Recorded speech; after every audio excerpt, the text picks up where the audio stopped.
But we have a fun matchup coming up. We have two great players. We have Leonard Craft, top 10 in CP, low nationally, I believe. I believe Leonard is. I have no idea what his overall ranking is. I know he's sitting, above 500, which is a respectable amount. So I'm really excited for this match. So there's 100 first place prize. Both players already guaranteed 60 for second, but an extra $40 cash, nothing like that, an extra 10 championship points. So Drew really hoping to win here. Win nets him 399 total championship points, just 1 point away. Any easy performance in the upcoming international challenge, the on that does award championship points, would get him there. So that's what he's got riding on this. Leonard, of course, trying to pad his count, that way a strong showing at US Internats could get him into that maybe day 2 qualifying range, of course. So anyways, on the left you've got Drew's team, which consists of Slowbro, Rhyperior, Tapu, Koko, Kartana, Salamence, and Incineroar. Meanwhile, Leonard has a team of Charizard, Landorus, Cresselia, Snorlax, Nihilego, and Tapu Fini. So this Charizard, of course, going to be very threatened by that Rhyperior if Drew is able to get his Trick Room set up and going. Snorlax is not going to want to take that Z Rock Wrecker at all either. Rhyperior just firing off such high power attacks, and Rock is just such a strong defensive type. Leonard sticking with his lead. We've seen him use it a ton so far with of Nihilego and Charizard. Meanwhile, Drew going with a lead of Salamence and Kartana. So Kartana not looking at that Charizard one bit, but it's got a strong option against this Nihilego. We did see in Leonard's top 4 match that Nihilego is holding Focus Sash, so Drew does need to be careful with that. Oh yeah. Sure. But this Charizard, it threatens this Kartana. It can also set Tailwind and really give a strong option for Leonard to take control of the speed game.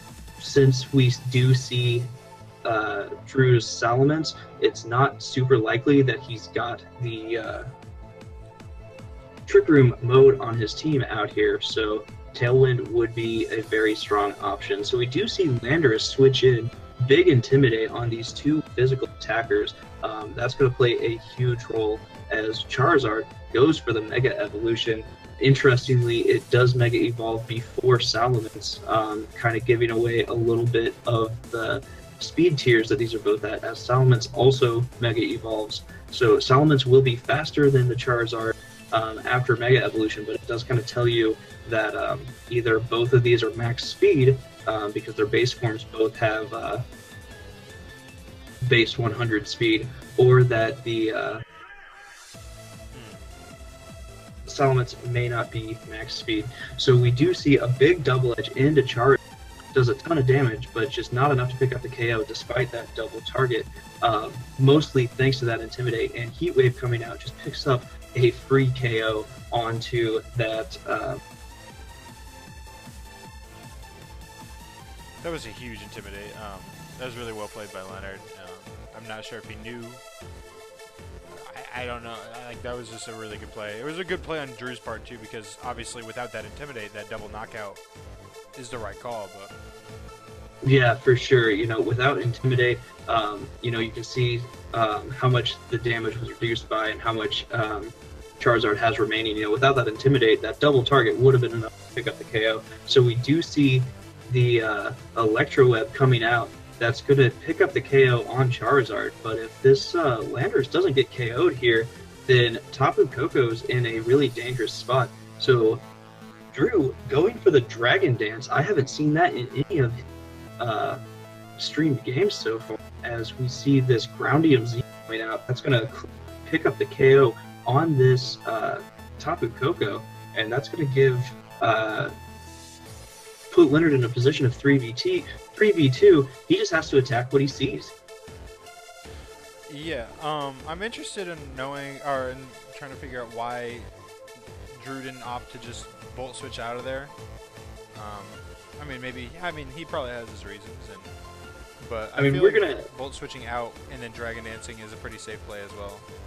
We're gonna see what his final Pokemon is, okay. but he definitely didn't want that Rhyperior to be taking a Ground EMZ there potentially. Yeah. That's going to deal a ton of damage. So exactly. The good news for Leonard here is that this Landorus has busted Z move, so it can't safely Earthquake without Nihilego needing to protect, which is going to be important for Drew. However, this Nihilego, it is threatening, big damage on the Salamence. Of course, Salamence is the fastest thing on the field.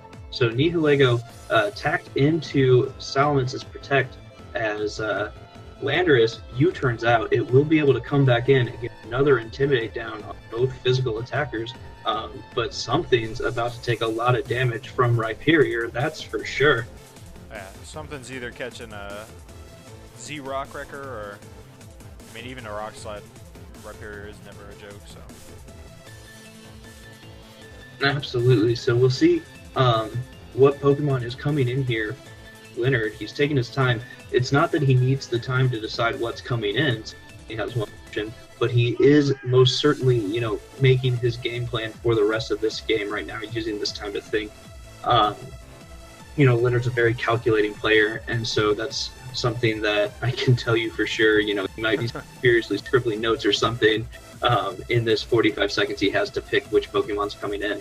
So we do see Snorlax coming in. So Snorlax would be a good option versus the Trick Room mode of Drew's team. However, Drew doesn't have Trick Room mode going, and that Rock Slide did a ton of damage to that Nihilego. Oh my goodness.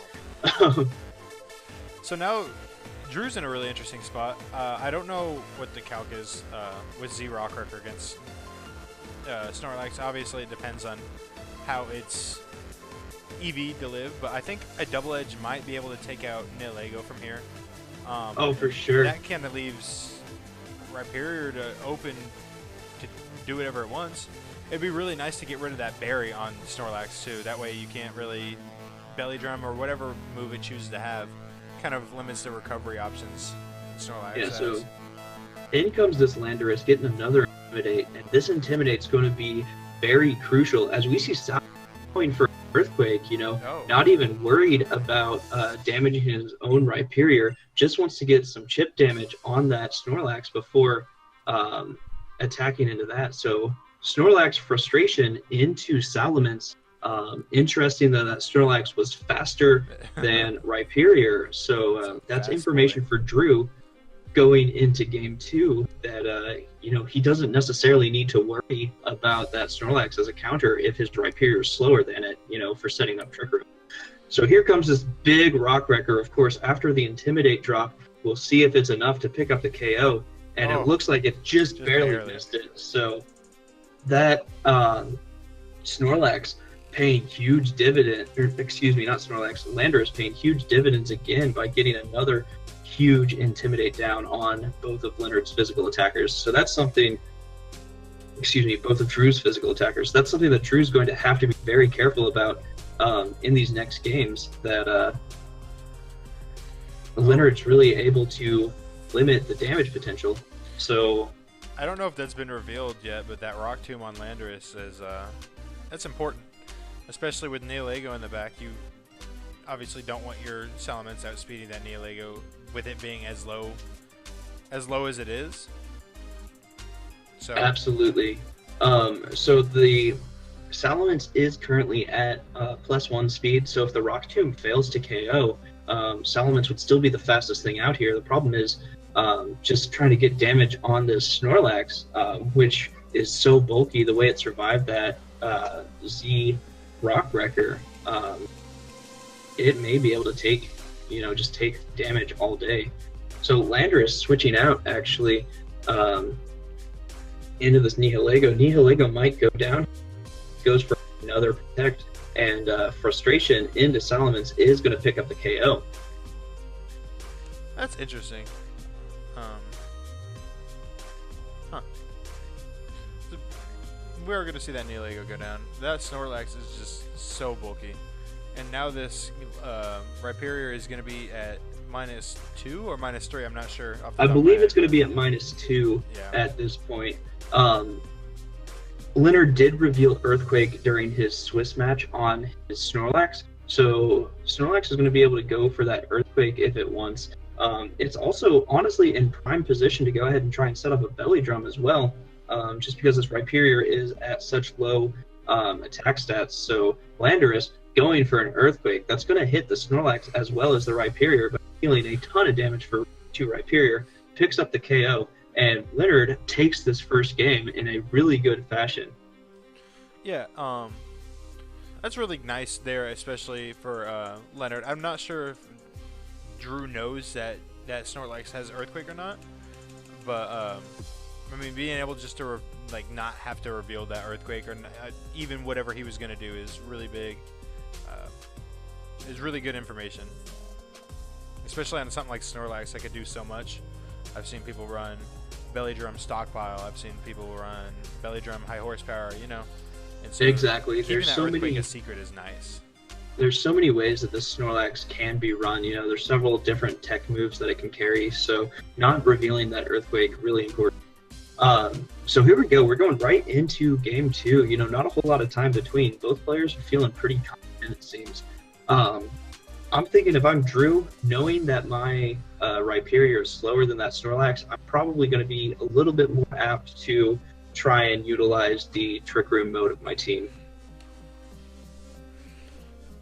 Landorus Fini. It's always a good lead. It's a solid lead.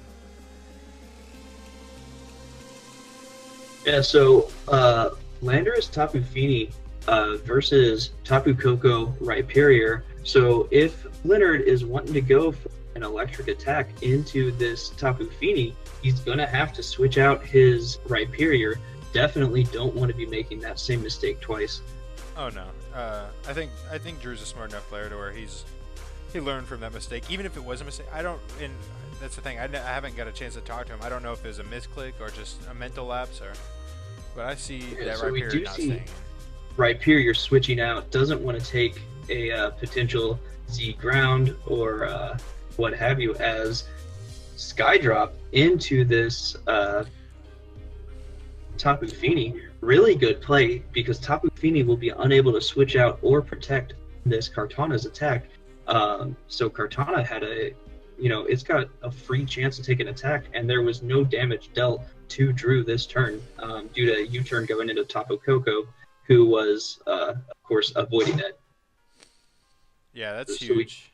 Depending on how this Tapu Fini is trained, this Leaf Blade, is going to pick up that knockout. That's that KO there is huge. You know, that's probably one of the biggest threats as far as individual one-hit KOs to Leonard or to Drew's Rhyperior. So getting rid of that really quickly, super important. So this Z ground, depending on where it's going into, it's going to KO Tapu Koko. It's probably enough to KO the Kartana, but I'm not sure. So it is going into Tapu Koko. So we'll say goodbye to Tapu Koko for this game at least. But now this Kartana is sitting out on the field at +1 attack, and I believe it's faster than everything that Drew might have, or that Leonard might have remaining. So that can be really important here. We do see that Charizard come in. So Charizard has revealed Overheat, Heat Wave, Protect, and Tailwind. So it can't fire off a Solar into Rhyperior, and that Landorus is going to be in a lot of danger for this Kartana. At +1, Leaf Blade is going to deal a ton of damage. So that's something that, Drew's got to calculate. If that Landorus protects and he just loses Kartana for nothing, then that's no good either. We are going to see that Bloom Doom come out from Kartana. Yeah, so this Bloom Doom from Kartana, it's going in protect, so that's going to go there. And then all that Rhyperior needs to do is connect with the Rock Slide, and that's going to be a double KO in Drew's favor. However, it's very possible that he loses his Kartana here to a Heat Wave. Good. Oh, so we see an Overheat coming out into the Rhyperior. Not sure I agree with that play entirely, but it deals a ton of damage there. And so Drew is looking to be in a really strong spot here. Leonard's going to bring in his last Pokemon, but it's going to be facing down a +2 Kartana and a Rhyperior and whatever Drew happens to have in the back.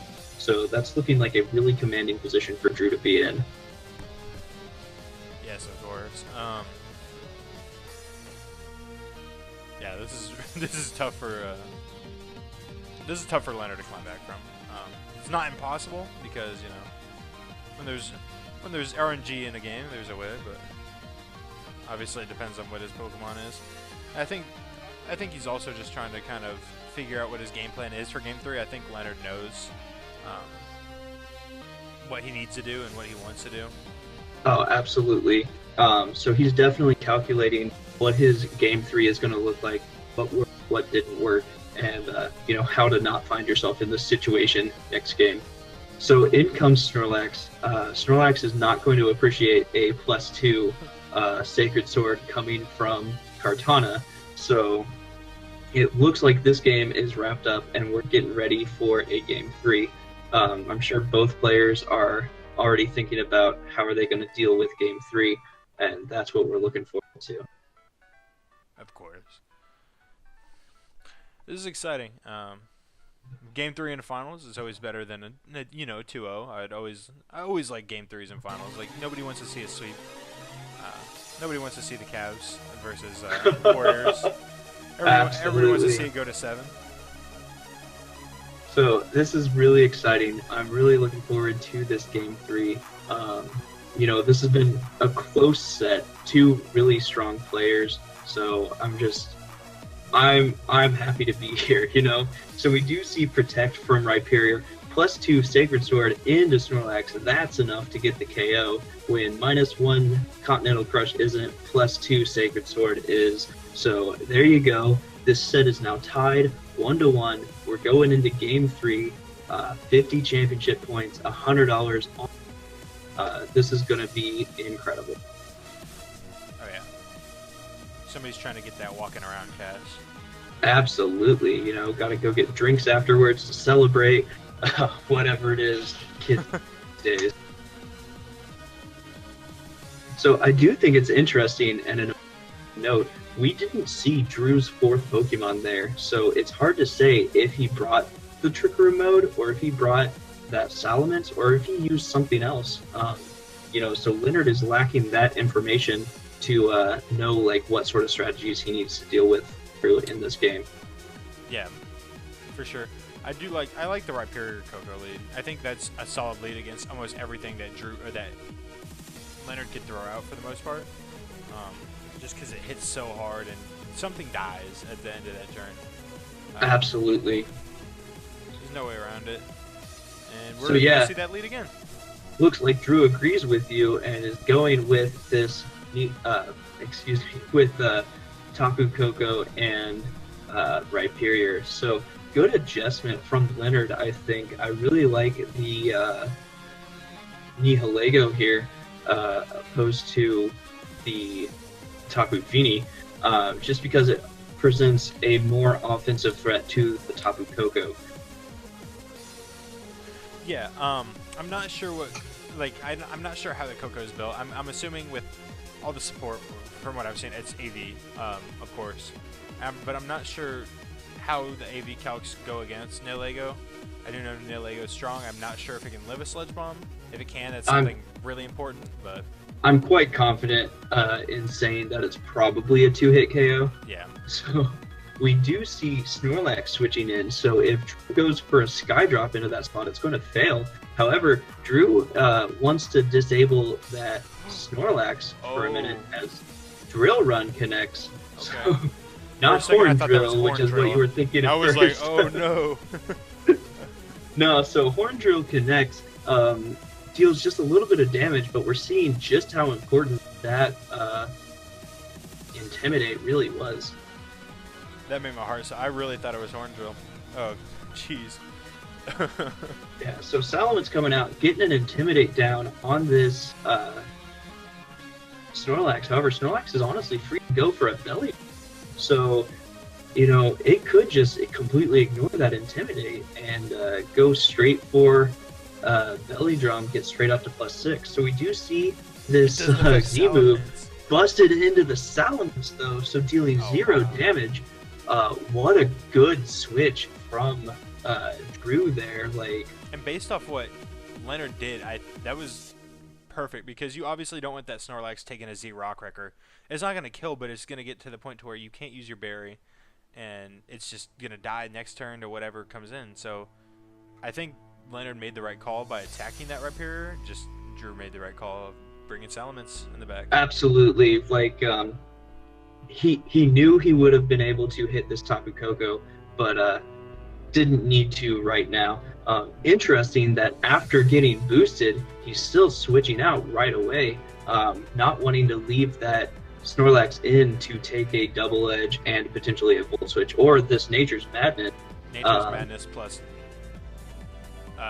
double edge is, yeah.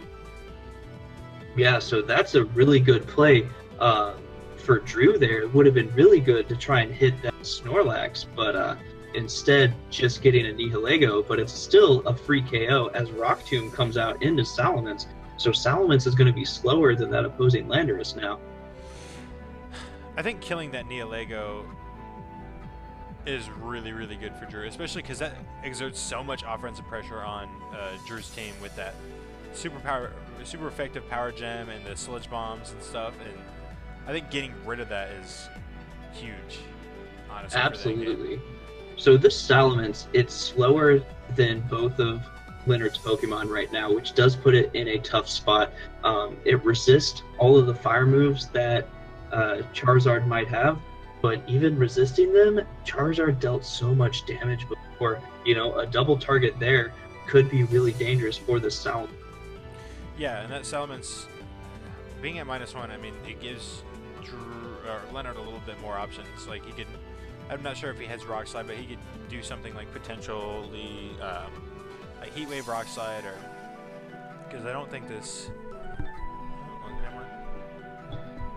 I really like this play from Drew by taking that Landorus up. He knows that he's preventing it from attacking, and he's considerably more confident in surviving the single attack from a Charizard. So that is a really great play, capitalized on that protect by Charizard beautifully, because now his Salamence back up to neutral speed and +1 attack, which should be capable of KOing this Charizard if that's what he's going for.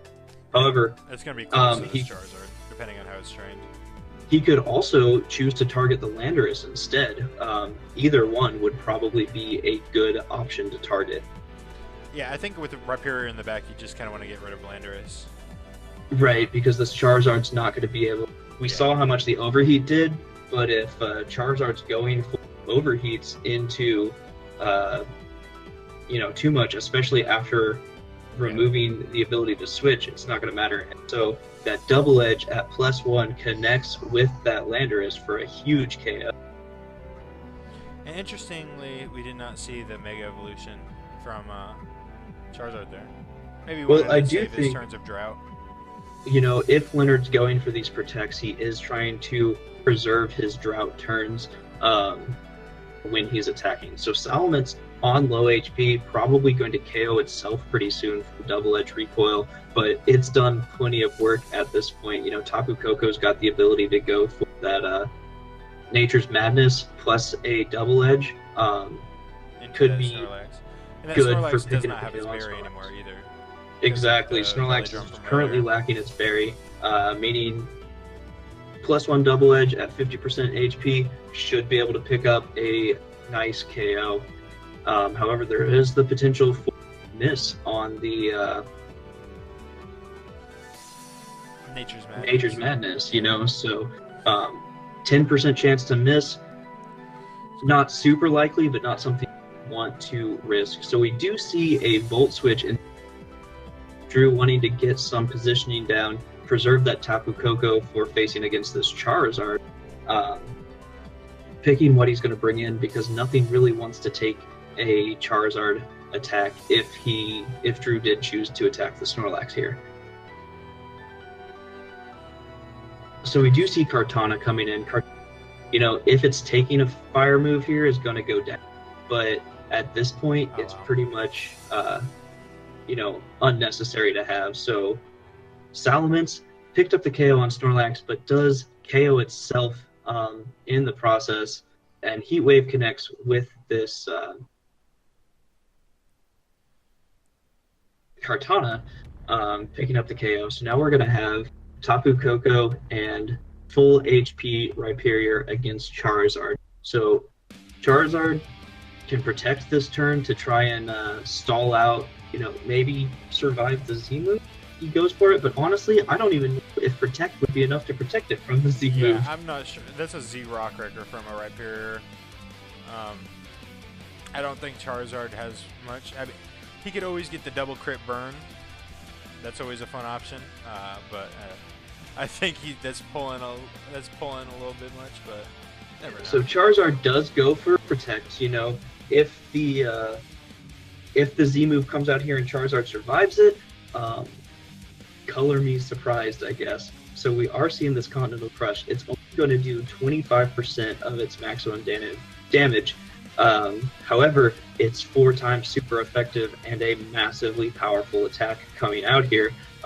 So it may pick up the KO through this Protect. We're going to see as soon as this animation's over. Oh my goodness, that is a KO through Protect. Oh my gosh. Rhyperior coming out here, taking lives. Wow, that was a great set. Congrats to by Drew Nowak. Yeah. 1 point away from his Worlds invite, $100 richer. Can't be mad at that. So 1 point away from going to Worlds. He just has to have a pulse in the upcoming IC to earn 1 point, and he'll earn that Worlds invite. And if you watch this set, you watch his set versus Ethan Simpson, you know exactly why he deserves to be playing at Worlds. This man is a 3-time regional champion for a reason.